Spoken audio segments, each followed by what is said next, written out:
Dalam hal ini pidana bisa menyasar dua pihak, yaitu pihak yang diduga memalsukan dan pihak yang menuduh secara tidak. Itu kalau satu aset aja, misal kurang daftar sertifikat.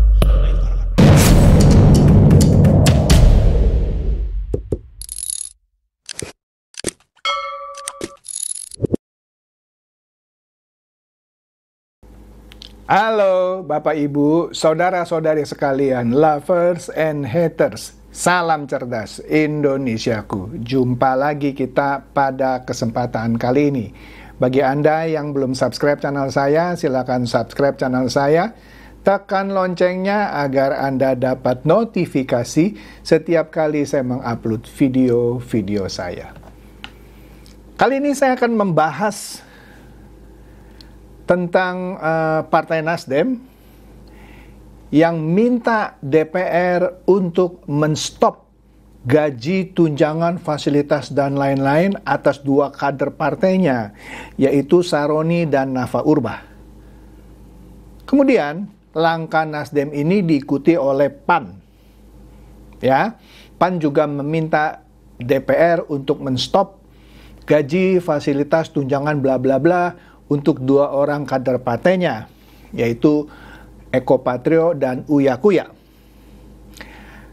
Golkar, ini agak beda, nanti kita lihat. Nah, PDIP sampai hari ini, Deddy Sitorus belum menyampaikan permintaan maafnya secara terbuka. Terakhir baru diwakili oleh kawannya, yaitu Pak Said Abdullah yang juga sebagai Ketua Banggar DPR RI dari PDIP. Sayang ya, sangat disayangkan. Oke deh, nanti kita akan lihat itu lebih detail ya. Tapi sebelum itu, kita masuk juga nih ya, yang berhubungan dengan itu ya soal demo lah ya. Kita lihat di sini ya, cepet nih ya. Respon cepat Pak Prabowo ini dinilai mampu redam aksi kerusuhan pasca demo DPR. Cepat kan dia ya. Dia panggil semua ketua partai dan ketua partai juga melaporkan sudah memberikan tanda kutip sanksi kepada kadernya yang sebut saja melukai hati rakyat ya gitu ya. Tapi yang masih dinanti ini yang Deddy Sitorus nih masih belum ya. Karena dia sudah cepat mampu meredam, akhirnya yang sebelumnya sempat dia batalkan, akhirnya dia tetap datang ke Tiongkok ya. Atas undangan yang permintaan yang tanda kutip sangat kuat katanya, sangat diharapkan kedatangannya oleh Xi Jinping ya. Oke. Nah, di Polda di sekitar Jakarta ya, yang tertangkap ada 22 pelaku demo yang menimbulkan kericuhan itu positif narkoba ya. Polisi mengungkapkan ini kemungkinan untuk menghilangkan rasa takut, jadi mereka demo sambil mengkonsumsi narkoba. Wih, sadis ya. Kemudian di Polda Jawa Tengah telah mengamankan sebanyak 1.743 orang. Wih, kemarin saya bilang baru ratusan, ini sudah ribuan nih ya. Terkait kerusuhan massa yang terjadi sejak 29 Agustus hingga 1 September. Dari jumlah tersebut, 46 orang telah ditetapkan sebagai tersangka. Dari total orang yang diamankan, sebanyak 687 diantaranya adalah orang dewasa. Sementara 1.058 lainnya adalah anak-anak. Sebagian besar anak-anak yang menjadi pelaku merupakan pelajar SMP dan SMA yang berasal dari Demak, Semarang, dan Ungaran. Nanti kita lihat juga, ada juga yang ditangkap yang justru yang memprovokasi anak-anak ini. Udah saya bahas sekilas sebelumnya, ntar saya bahas lagi ya. Polda Jawa Timur juga menangkap 580 orang terkait demo ricu. 89 pelaku diproses hukum, sudah dijadikan tersangka lah gitu ya. Nah, di Malang, ya masih di Jawa Timur ya, ada seorang pemuda yang diduga coba bakar gedung DPRD Malang. Dan sudah ditetapkan sebagai tersangka. Rasain loh, tuh nangis-nangis tuh di fotonya. Oke. Ini dia nih ya, Radio El Sinta memberitakan ada 6 orang pemilik akun media sosial yang menyebarkan konten provokatif untuk menghasut massa dalam aksi unjuk rasa pada 25 dan 28 Agustus 2025. ditangkap oleh Polda Metro Jaya. Hal ini disampaikan oleh Kabid Humas Polda Metro Jaya, Kombes Polisi Ade Arisham Indradi, Rabu lalu. Oke? Nah, di sini ini contoh nih ya. Ini ada akun namanya Gejayan Memanggil dan Aliansi Mahasiswa. Anda lihat tuh yang di dalam kotak merah, dia bilang, kami menyerukan turunkan Prabowo Gibran nomor 1, nomor 2 bubarkan Kabinet Merah Putih, 3, 4, 5 masih banyak lagi deh ya. Ketangkep nih, ketahuan nih. Kemudian ada lagi Jurnal Pelajar 1312, dia bilang pecahkan aksi di mana-mana, hancurkan bangunan atas, datangkan sistem baru. Wah, ini dia nih. Makanya saya suka nih kalau begini ya ditangkap ya, jangan didiamkan. Ini memberikan efek jerah nih setidaknya. Jangan sembarangan lagi ya bikin yang kayak begini ya. Nah, itu tadi yang saya kasih lihat yang ada kotak merahnya. Akun Instagram Gejayan Memanggil sudah jadi tersangka penghasut demo yang mengakibatkan kerusuhan. Jadi demonya ricuh gitu ya. News ID mengungkapkan lebih detail. Ada 6 orang nih katanya ya. Ada iming-iming uang ke peserta demo yang ricuh. Segini nih nominalnya nih. Dia bilang ya, mulai dari puluhan ribu hingga ratusan ya. Rentangnya antara 62.500 hingga 200.000 bagi anak-anak dan dewasa yang mau hadir melakukan aksi. Wish. Ini dijelaskan oleh Kabid Humas Polda Metro Jaya, Kombes Polisi Ade Arisham Indradi, Rabu kemarin. Nah, sebagai informasi, polisi menetapkan 6 orang sebagai tersangka dalam kasus ini. Mereka adalah DMR yang kemarin sudah saya bahas, ntar saya bahas sedikit lagi ya. Kemudian ini inisial aja sih disebut ya. Ada MS, ada SH, ada KA, ada RAP, dan FL. Kalau RAP ntar kita lihat dia yang ngajarin bikin bom molotov ya. Polisi menuturkan DMR berperan untuk melakukan kolaborasi dengan akun Instagram lainnya untuk menyebarkan ajakan agar pelajar jangan takut untuk mengikuti aksi. Ntar kita lihat lagi nih orangnya ya.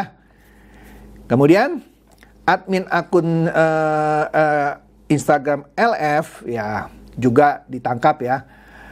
Nah kemudian peran tersangka DMR adalah melakukan kolaborasi dengan akun Instagram lainnya untuk sebarkan ajakan maksud saya, agar pelajar jangan takut untuk aksi kita lawan bareng, ungkapnya. Kemudian, tersangka kedua MS dengan akun Instagram nama akunnya @bpp, yaitu di mana MS berperan melakukan kolaborasi dengan beberapa akun Instagram lainnya untuk ajakan pengerusakan.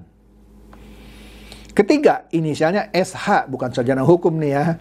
Dia merupakan admin Instagram dengan inisial GM. GM nih sepertinya Gejayan Memanggil tadi nih ya. Yang berperan melakukan kolaborasi akun Instagram untuk ajakan pengerusakan. Ya kan? Selanjutnya pelaku keempat yaitu KA dengan akun Instagram @amp yang berperan seperti SH. Tersangka kelima RAP, nah ini dia nih ya, dengan akun Instagram RAP perannya tutorial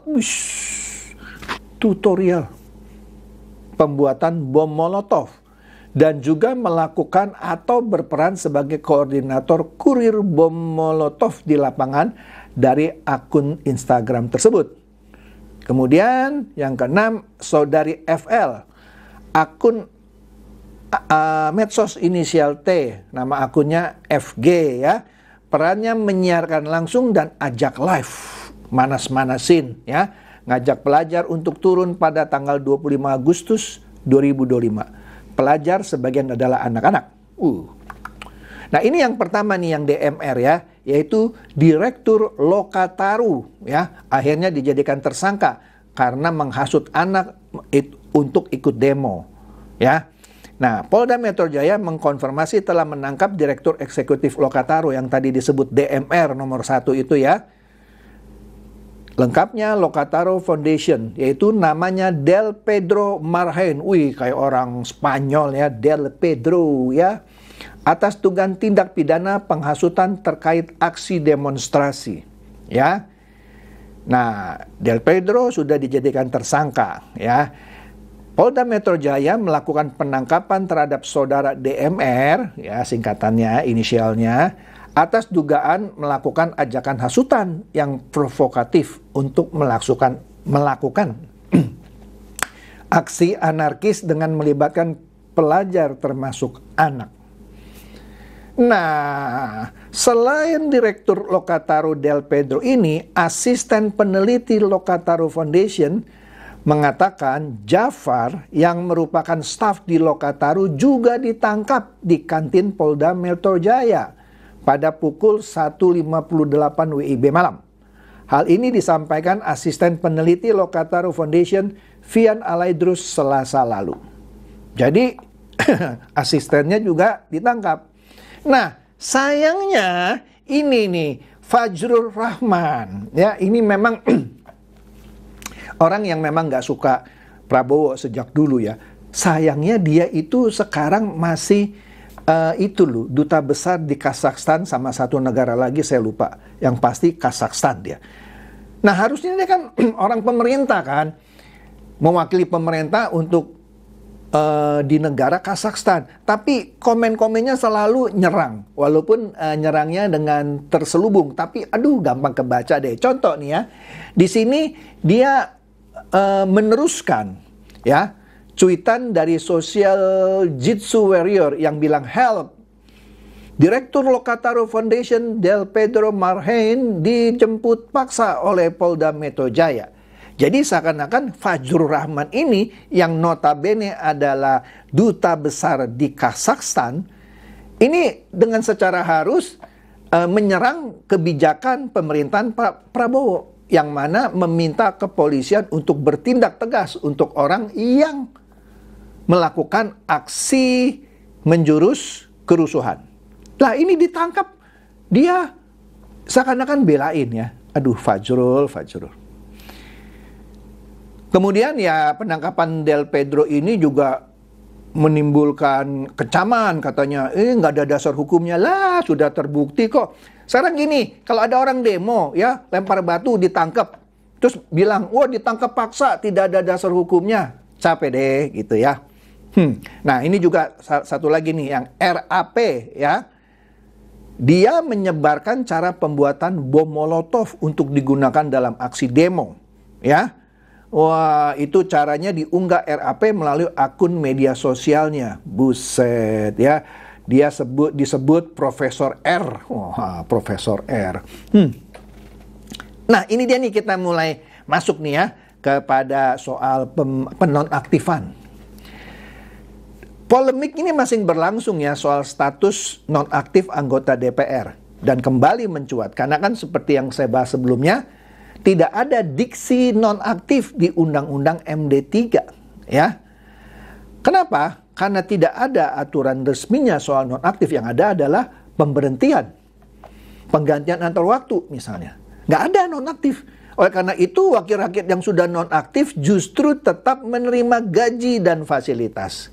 Ya, beda pandang soal kebijakan ini justru jadi tanda tanya publik. Jadi di DPR saja Ketua Banggar sama Ketua Mahkamah Kehormatan Dewan berbeda itu pendapatnya. Pak Said Abdullah bilang masih dong terima gaji. Kalau Ketua Dewan Kehormatan Dewan bilang tidak.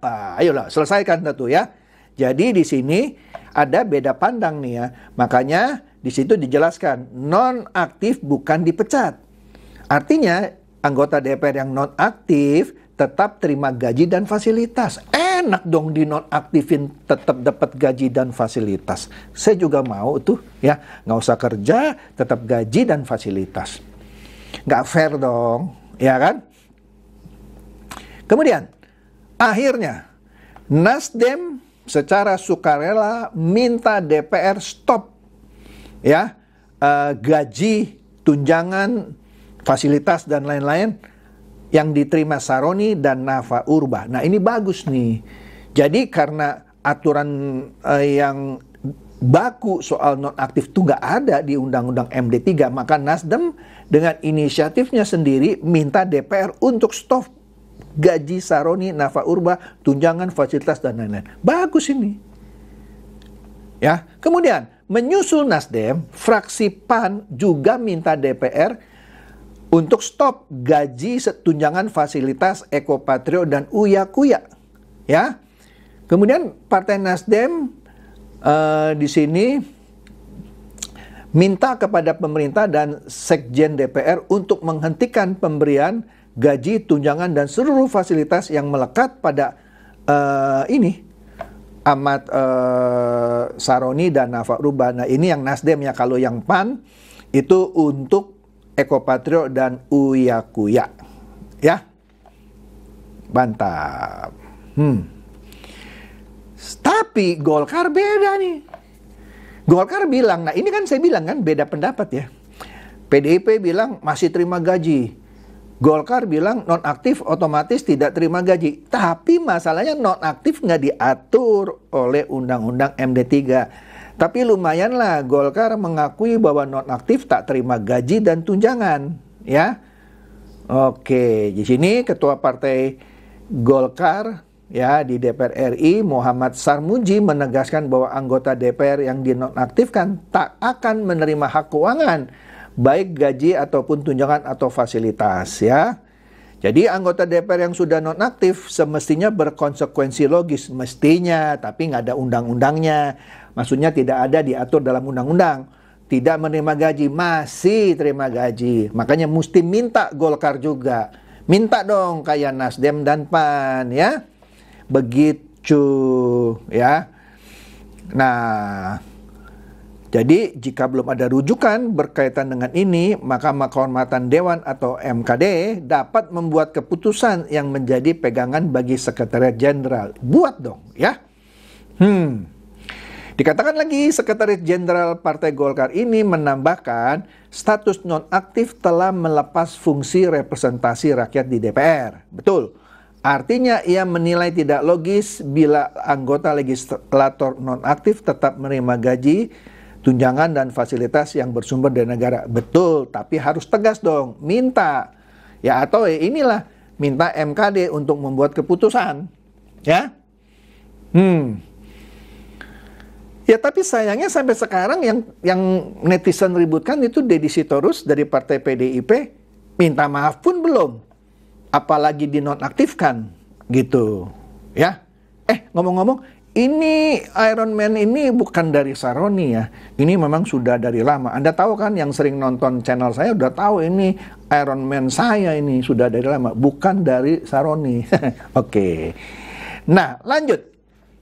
Oleh karena itu, warga bilang soal penonaktifan 5 anggota DPR mundur sajalah. Saya setuju loh sama ini ya. Saya setuju. Kenapa? Kalau dikatakan nonaktif sementara, misalnya kita nggak tahu nih ya, sebulan kah, 2 bulan kah, 3 bulan, dia balik lagi. Saya khawatir rakyat marah lagi loh. Saya khawatir. Jadi seakan-akan, ini mah kalah-kalah nih, cuman supaya nenangin orang, berhenti dulu sementara, nanti balik lagi. Makanya bener ini, saya setuju ya. Kata warga soal penonaktifan 5 anggota DPR itu, dan mungkin nanti ditambah sama Deddy Sitorus kali ya, mundur sajalah ya, mundur saja supaya tidak ada polemik-polemik lagi.